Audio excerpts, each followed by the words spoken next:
Hello বন্ধুরা, শ্রীশ কিচেনে তোমাদের স্বাগত। কেমন আছো সবাই?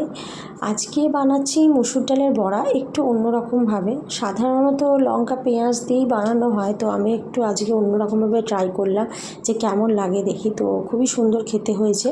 তো প্রথমে আমি মুসুর ডালটা 10 মিনিট মতো ভিজিয়ে রেখেছিলাম, বেশিক্ষণ ভিজিয়ে রাখবো না। তারপর এর সাথে একটু রসুন, কাঁচা লঙ্কা আর আদা যোগ করে আমি এটা আধা ভাঙা করে পেস্ট করে নিয়েছি।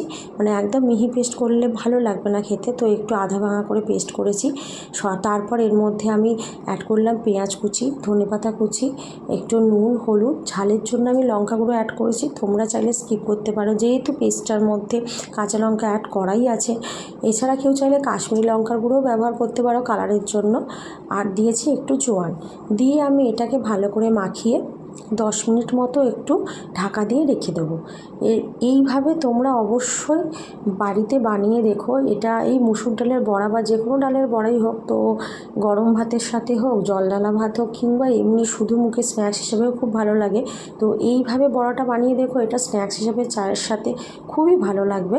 তো আমার এটা 10 মিনিট মতো রাখা হয়ে গেছে। এরপর আমি মুসুর ডালের এই বড়াটা, মানে পেস্টটা আর কি, বড়ার আকারে আমি ভেজে নেব। আমি এখানে কড়াইতে সর্ষের তেল দিয়ে দিলাম। তোমরা চাইলে সাদা তেল ইউজ করতে পারো, আমি এখানে সর্ষের তেলে করেছি। তো যখন আমার তেলটা গরম হয়ে গেল, তখন আমি এই ডালের পেস্টটা এরকম বড়ার আকারে ছোট ছোট করে আমি তেলের মধ্যে ছেড়ে দিলাম। এবং আমি এটা লো টু মিডিয়াম ফ্লেমে একদম ভাজবো। বেশি হাই ফ্লেমে বড়াটা অবশ্যই ভাজা যাবে না, কারণ হাই ফ্লেমে ভাজলে বড়াটা বাইরের দিক থেকে হয়ে যাবে এবং ভিতরটা কাঁচা রয়ে যাবে।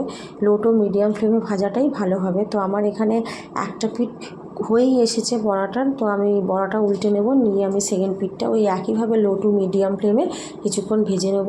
তো তোমাদের কেমন লাগলো এই রেসিপিটা তোমরা অবশ্যই জানো, এবং অবশ্যই তোমরা বাড়িতে ট্রাই করো সন্ধেবেলা চায়ের সাথে স্ন্যাক্স হিসাবে।